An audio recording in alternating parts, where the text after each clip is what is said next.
Welcome to the Cambridge Financial Podcast with Bert Salazar, CEO at Cambridge Financial Partners, LLC. This podcast is all about tax-preferred retirement planning, economics, financial risk management, and achieving a risk-free and successful financial life. Now, your host, Bert Salazar.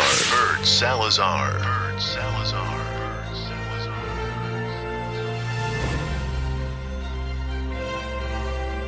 Hey, good day everyone. I'm hoping that each and every one of you is doing well and that you had a wonderful time with your families this Memorial Day weekend. I surely did with mine, so I want to thank you all once again for being here with me as we are every single week discussing different topics when it comes to retirement planning, retirement distribution planning, savings for retirement, and so forth. Now, this is episode 176, and the title for this episode is How to Choose the Right Retirement Products. And that's I felt that would be a very good conversation or podcast for today, because in the thousands of audits that are financial audits that I have done over the years, I have had a very difficult time finding, the right combination of products and services that my clients have chosen prior to coming to see me for the first time. And they all mean well. They visit with financial advisors, and they can visit with a stockbroker or an insurance agent or someone who's a financial consultant, someone that may be a fee-based financial advisor and so forth. But everyone is going to give you a different take. Does it mean that it's all wrong? No. Does it mean that it's all right?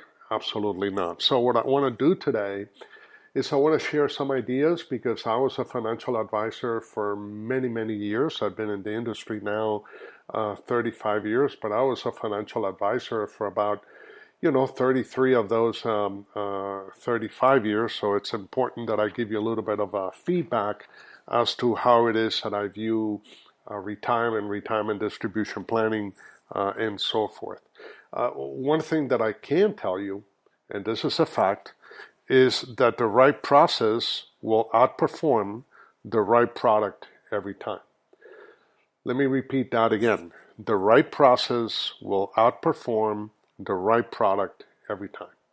And the reason for that is very simple. There is no perfect product in the financial services industry. So therefore, the combination of products, taking a look at the pluses and the minuses of the different products and how to combine them in a way to maximize your internal rate of return or your external distribution rate when you're in retirement is paramount.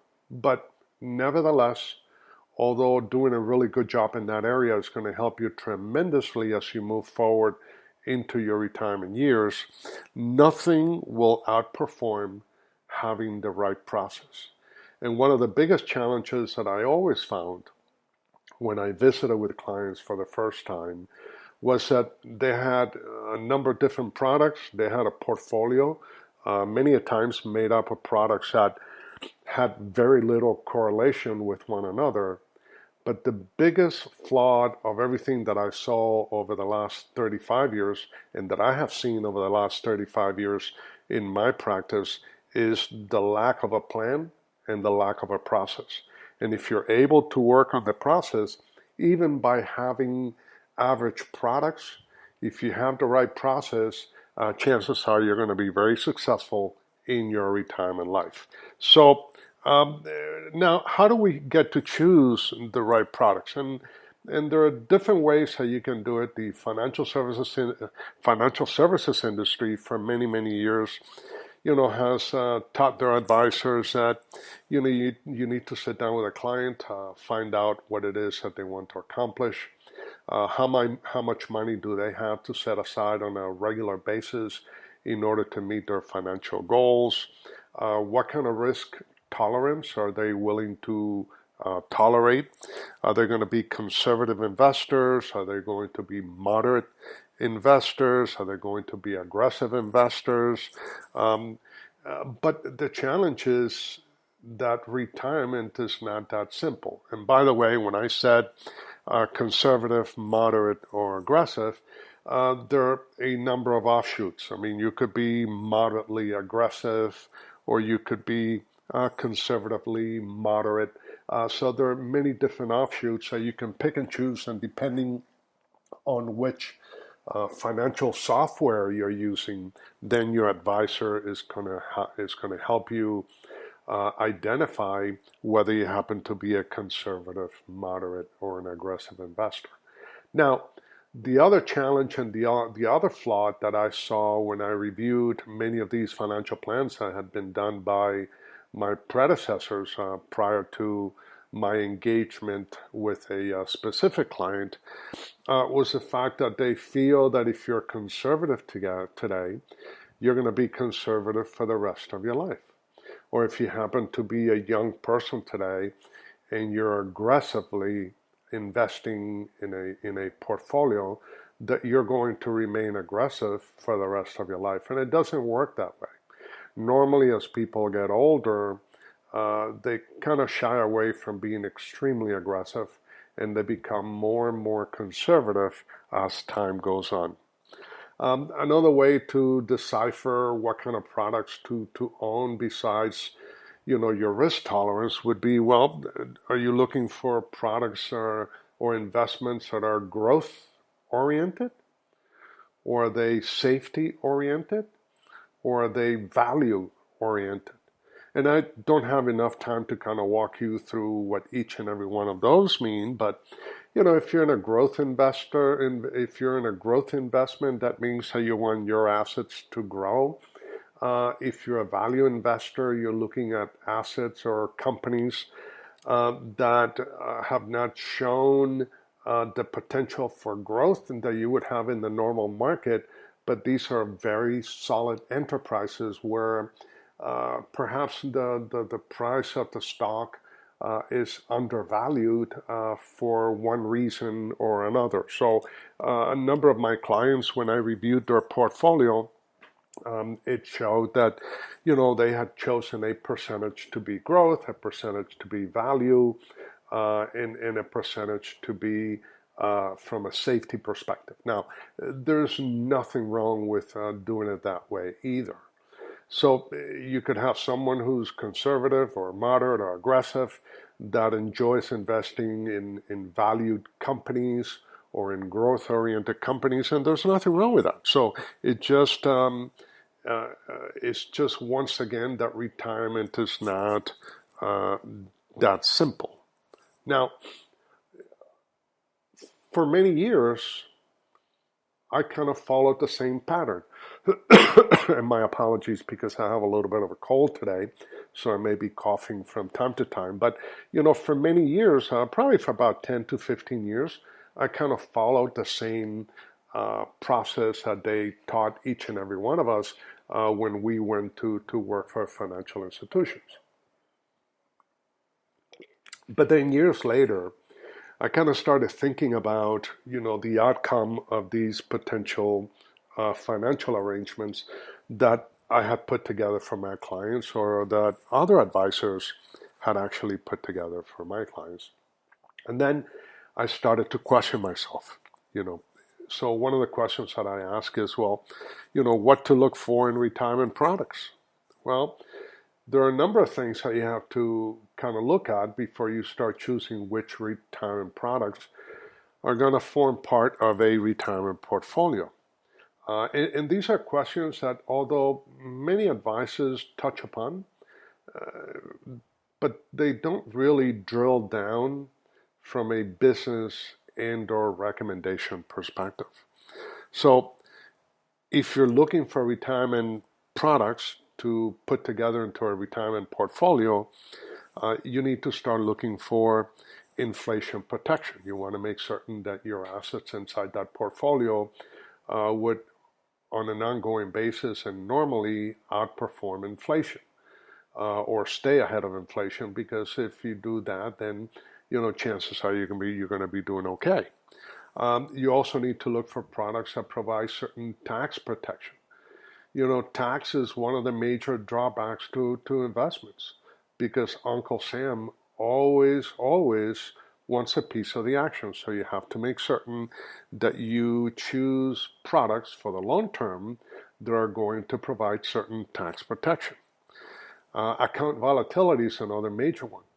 You don't want products that have a tremendous amount of volatility. Now, when you're younger, you're able to overcome financial volatility, but as you get older, and once you're in retirement, financial volatility means something totally different than it did when you were in your 20s, 30s, or perhaps even early 40s. Account losses. It's okay if you're young and you lose a little bit of money, 10, 15, 20% of your investments.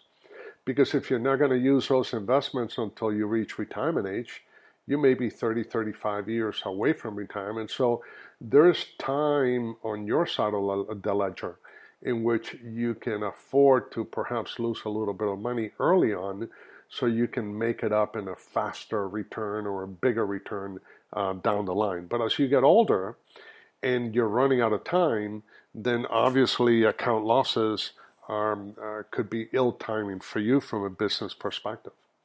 The same thing applies to the timing of account losses.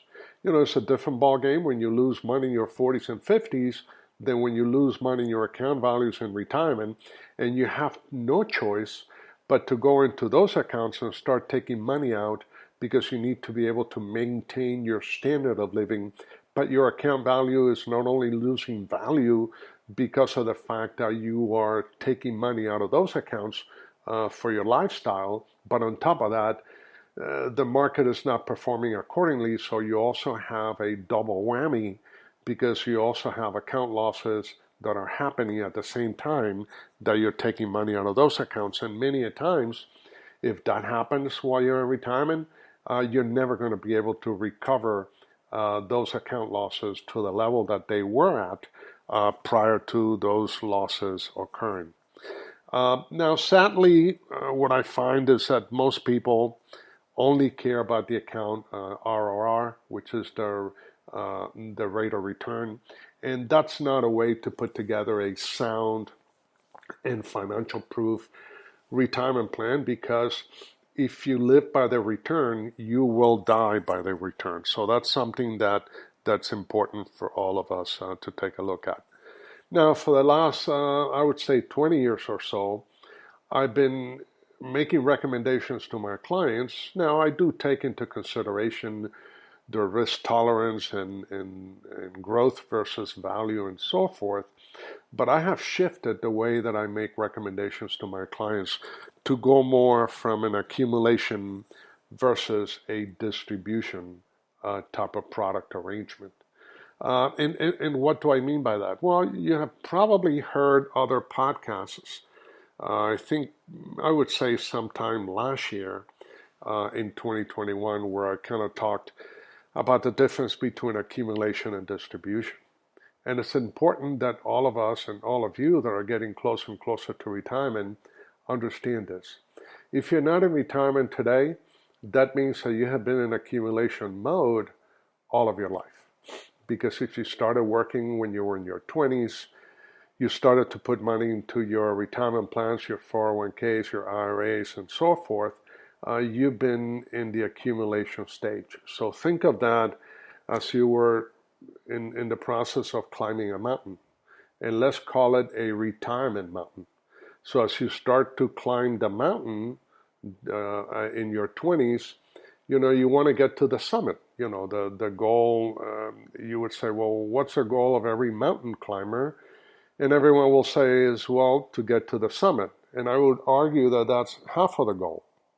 Because the goal for a mountain climber is not just to get to the summit, it's also to make it back down on the other side of the mountain and make it home safely. So if we look at retirement as climbing a mountain, as you're climbing that mountain, you're in the accumulation stage. Now, what do you worry about while you're reaching the top of the mountain? Let's say your summit would be your personal age of 65. For some of you may be age 60. Some of you may be 55. Others may be age 70. You pick whatever summit you want to reach and the age that you want to reach that summit by, and that would be okay. So as you're climbing the mountain, what are you thinking about? Well, are you thinking about, the contribution limits? How much money can you put away? How consistent can you be in your savings, in your contribution amounts to save for your retirement? Because remember, retirement is nothing more and nothing less than delayed expenditures. So you're saving today so you can spend that money at some point in time in the future once you're in retirement. As you're climbing the mountain, you're also paying attention to your rate of return or your internal rate of return. And you're looking for portfolio diversification. So these are things that if you do it properly, they're going to help you reach that retirement summit in a proper and perhaps even in a safe way from a business standpoint. Now, once you reach the summit, let's say your summit is age 65, you're going to spend, and you retire, you're going to spend on the summit like they do in Mount Everest, just a few minutes, if that. Because now you're 65 in one day, 2 days, 3 days, a week, 2 months, then you're age 66 and so forth. Now you're starting to come down on the other side of the mountain, which is your distribution side. So remember, you were accumulating all the way to the summit on the left-hand side of the mountain. And then as you start to come down on the right-hand side of the mountain, you're on the distribution side of that mountain.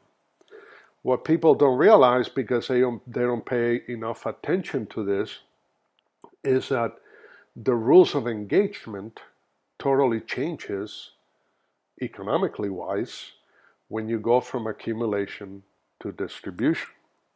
See, when you're on the distribution stage, you're no longer paying too much attention as to how much you're funding your retirement accounts because you're not doing so. You're already in retirement. Now, instead of you working for your money, now your money is supposed to be working for you. So when you start to come down the other side of the mountain, what do you worry about? You're worried about, the distribution rate. Am I spending too much money? Am I taking too much money out of my retirement accounts? You're also concerned about your sequencing of returns. During your accumulation rate, if you had accumulation days, if you had a couple of years of losses, that's okay because you had the ability to make it up in the future. Well, in the distribution side of the world, the future is now. So they say that the worst 2 days of the week are yesterday and tomorrow. Well, when you're in distribution, your distribution is now, is today. So you're now thinking about the sequencing of returns. If you start to experience losses in the portfolio, that's going to get you worried. How long am I going to be able to stay within these losses? Do I need to reduce the rate of return or the hypothetical rate of return or my risk tolerance because I don't want to continue to lose money? Because if you continue to lose money and or you take too much money early on of your retirement accounts, then you run the risk of running out of money before you run out of life. And if getting old is bad, getting old and having no money is even worse. So as you can see, the rules of engagement totally change because now you want to make certain that you can get to the promised land with at least $1 in your pocket. And if you don't do it right, and if you make any type of financial mistakes along the way, then chances are you're not going to be very successful in your retirement life, and you're going to be tripping over pennies trying to get to dollars. So those are things that are very critical that no one that is putting together a portfolio or you as an individual investor, as you're climbing the mountain of retirement, you're not thinking about those things. No one is truly educating you as to how to think about those things when it comes to your retirement and your retirement success in your financial world. Now, there's not much planning around this option.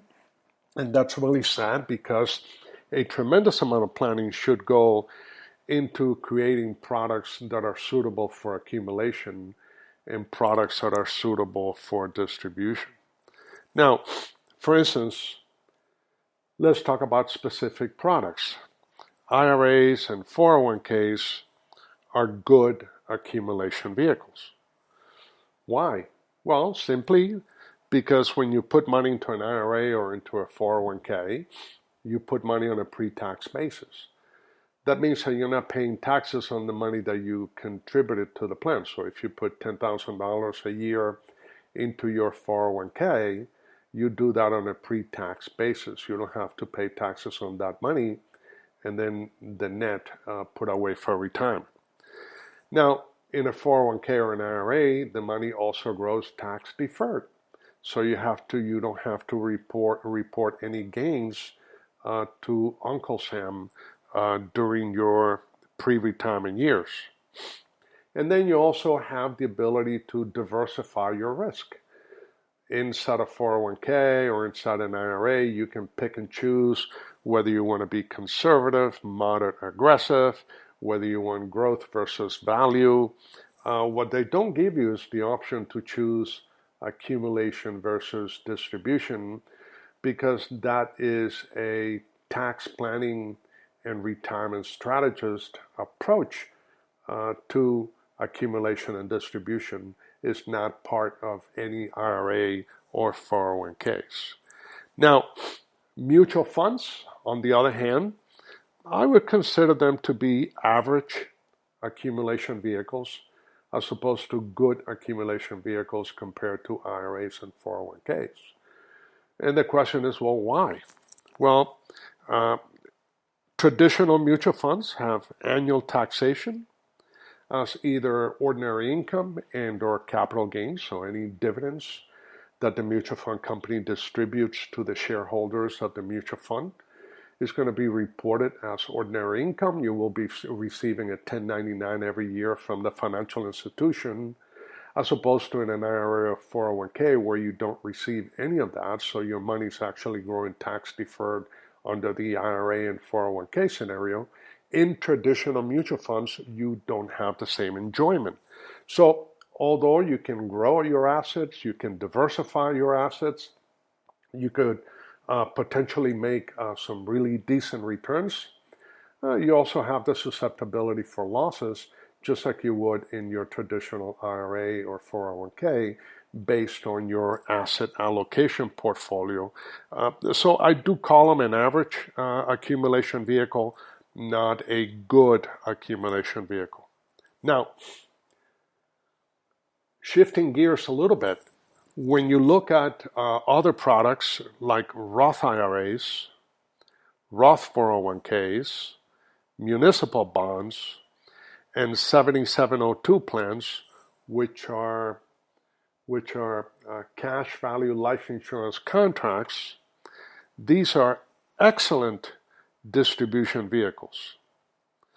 Not necessarily excellent accumulation vehicles, but excellent distribution vehicles. Now, they could do well on the accumulation side, but probably not as well as a traditional IRA or 401k because of the pre-tax availability to those products versus the Roth IRAs, the 401ks, the muni bonds, and the 7702 plans. Now, why would I consider these vehicles to be excellent distribution vehicles? Well, for a number of reasons. Number one, as opposed to IRAs, 401ks, and traditional mutual funds, these vehicles, like Roth IRAs and 401ks, muni bonds, and 7702 plans, have tax-free distribution.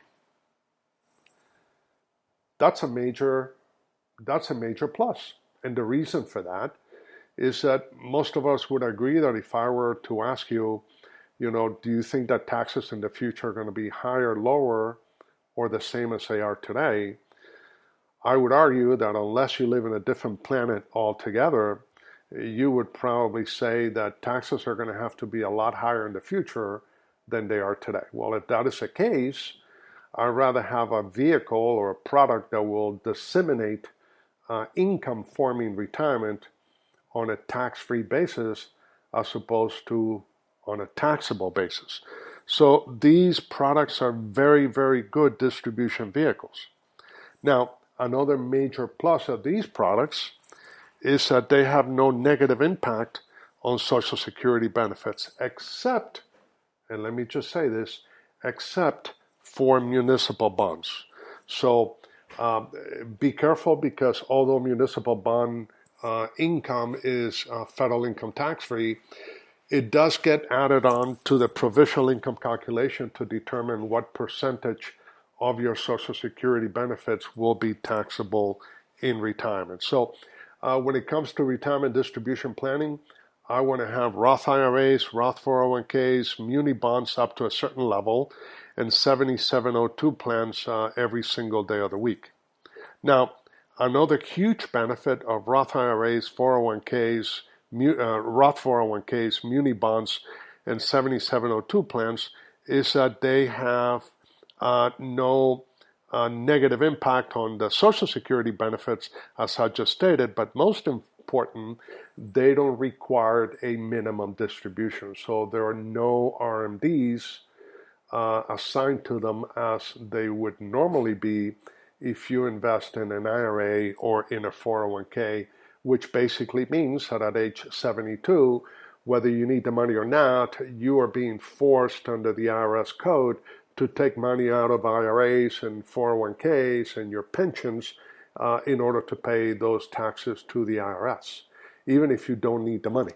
So from a distribution standpoint, those IRAs and 401ks are not the most suitable, although they were pretty suitable when it came to the accumulation of assets inside of those plans. So these are things that are important for you to start to see, that not every product is suitable for everything.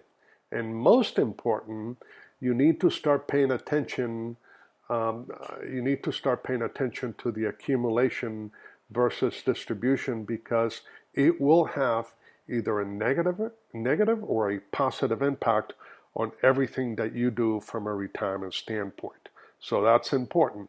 Now, IRAs and 401ks, as I said, are going to have that age 72 RMD, and they will also have other challenges, because they will also have a negative impact on your Social Security benefits and or your Medicare premiums. You could actually take or be required to take so much money out of your retirement accounts that now your Medicare premiums would go through the roof, because you're making too much money in retirement. And that's something that the IRS has factored in when they design all of these retirement rules and regulations. Now, another product that I talk to my clients quite a bit is that certain annuities can fill the accumulation and distribution gaps if you structure them properly. Why? Because if you have, for instance, a Roth IRA or Roth 401k, and you have them into, let's say, a fixed index annuity, that means that the money is growing on a tax-free basis. You can pull the money out tax-free. You don't have to worry about the sequencing of returns or the volatility of your investments, because your principal is totally protected.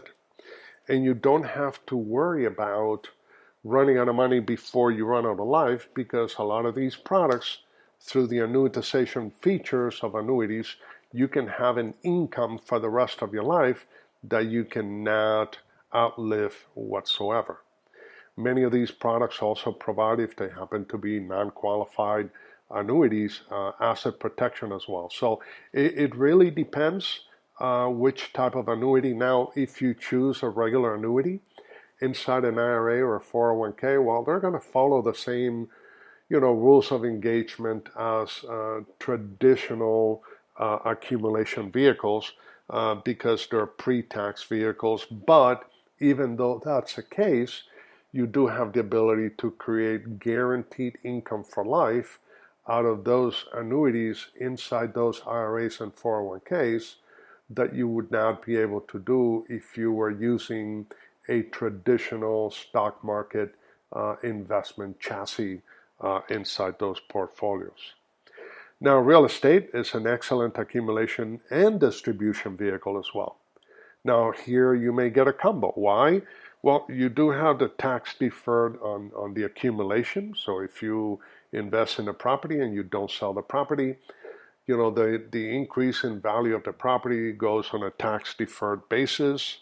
When you do sell the property at some point in time in the future, as long as you held the property for a year and 1 day, then the growth on that investment will be based on capital gains rates as opposed to ordinary income tax rates. So that does give you, for most Americans, a tremendous tax break from that perspective.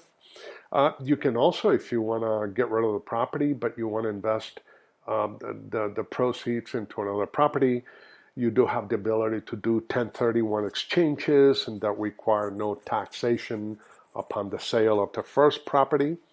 You also can benefit from rental income. So that means that if you have rental property in retirement, someone else is paying your retirement income by, paying rent into your properties.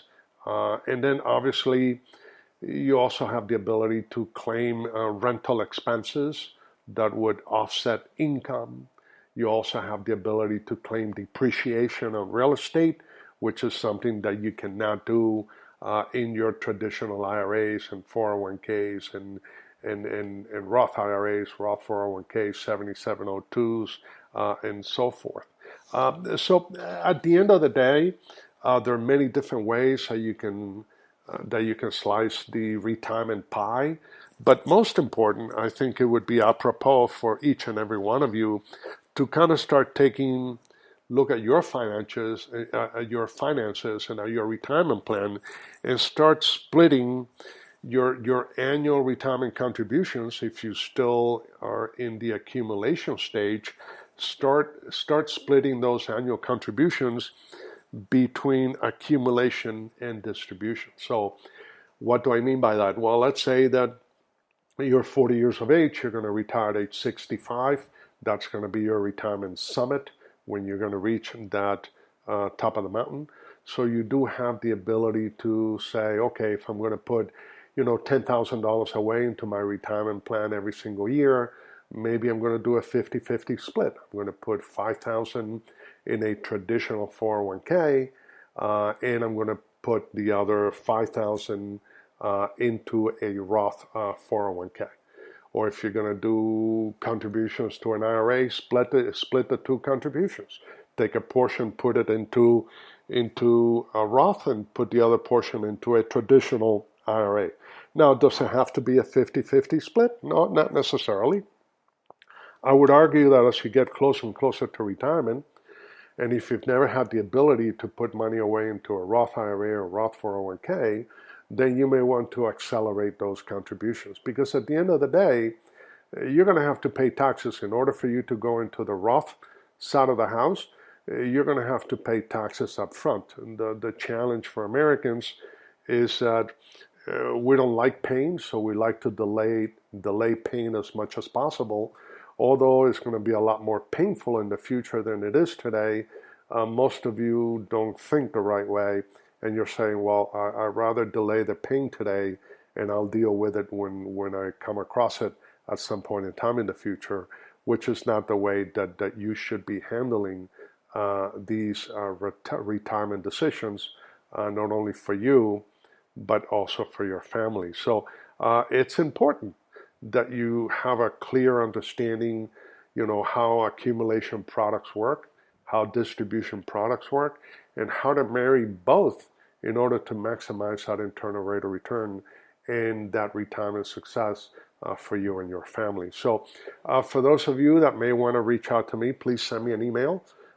It's better off now sending me an email than calling me, but you're better off sending me an email at Bert, B-E-R-T, at bertsalazar.com, BERTSALAZAR.com.